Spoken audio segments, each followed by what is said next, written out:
¿Qué puede contener nuestro plan subsidiario del manejo de los riesgos? Este puede contener diversas partes. Una de ellas puede ser metodología a seguir, y en esta se definen los enfoques, las herramientas y las fuentes de datos que se utilizarán para llevar a cabo la gestión de riesgos en el proyecto. Roles y responsabilidades. Define el líder, el apoyo y los miembros del equipo de gestión de riesgos para cada tipo de actividad del plan de gestión de los riesgos y explica sus responsabilidades. Presupuesto. Estima sobre la base de los recursos asignados los fondos necesarios para su inclusión en la línea base de costos y establecer los protocolos para la aplicación de la reserva para contingencias y la reserva de gestión. Calendario. Define cuándo y con qué frecuencia se llevarán a cabo los procesos de gestión de riesgos a lo largo de la calidad de vida del proyecto. Riesgos a lo largo del ciclo de vida del proyecto. Establece los protocolos para la utilización de las reservas para contingencias del cronograma y establece las actividades de gestión de riesgos a incluir en el cronograma del proyecto. Categorías de riesgo. Proporciona un medio para agrupar las causas potenciales de riesgos. Se puede utilizar diversos enfoques.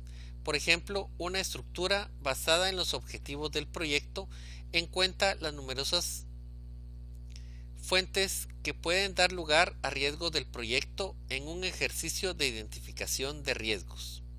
Diferentes estructuras resultarán adecuadas para diferentes tipos de proyectos.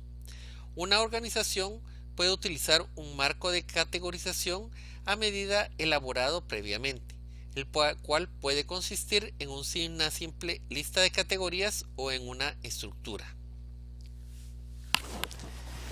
Formatos de los informes. ¿Qué informe vamos a tener y de qué manera? Seguimiento. El seguimiento documenta cómo se van a registrar las actividades de gestión de riesgos para beneficio del proyecto en curso y cómo se auditarán los procesos de gestión de riesgos. Otras cosas que pueden ir en el plan subsidiario es definiciones de la probabilidad e impacto de los riesgos.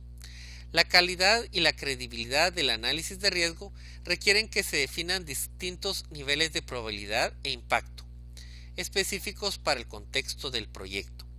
Esto puede ser si el proyecto es una amenaza para sí mismo o inclusive puede llegar a ser una amenaza a la empresa por las variables que maneja en cuanto a costo y en cuanto a tiempo que sean de una gran envergadura. Podemos ver diferentes ejemplos. Estos pueden ser impactos negativos en una evaluación y también se pueden utilizar tablas que nos denoten el costo, el tiempo, el alcance y la calidad. ¿Cómo vamos a definirlo en el impacto? Si es muy bajo, moderado, alto o muy alto. Matriz de probabilidad e impacto.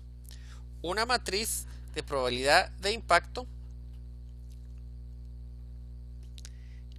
es una cuadrícula para vincular la probabilidad de ocurrencia de cada riesgo con su impacto sobre los objetivos del proyecto.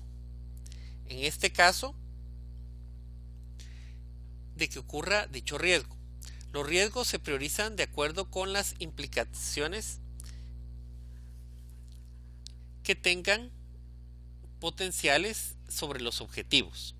El enfoque típico para priorizar los riesgos consiste en utilizar una tabla de búsqueda o una matriz de probabilidad e impacto.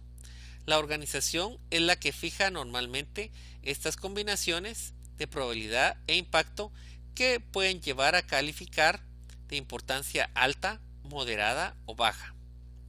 Revisión de la tolerancia de los interesados.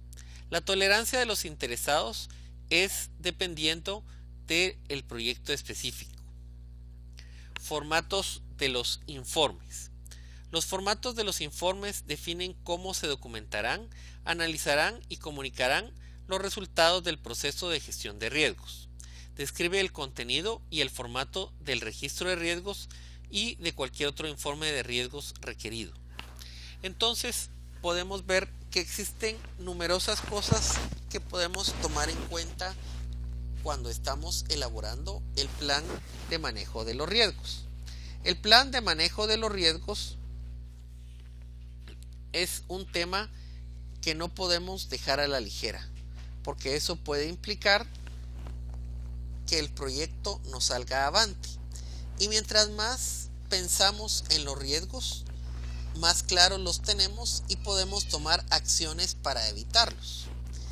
Al tomar acciones para evitarlos, podemos evitarlos, reducirlos o minimizarlos, o inclusive transferírselos a alguien más, a alguien que subcontratemos para los efectos prácticos. Entonces, de hecho, gestión de riesgos es otro área de conocimiento que está algo olvidada cuando hablamos sobre todo de ciertos proyectos.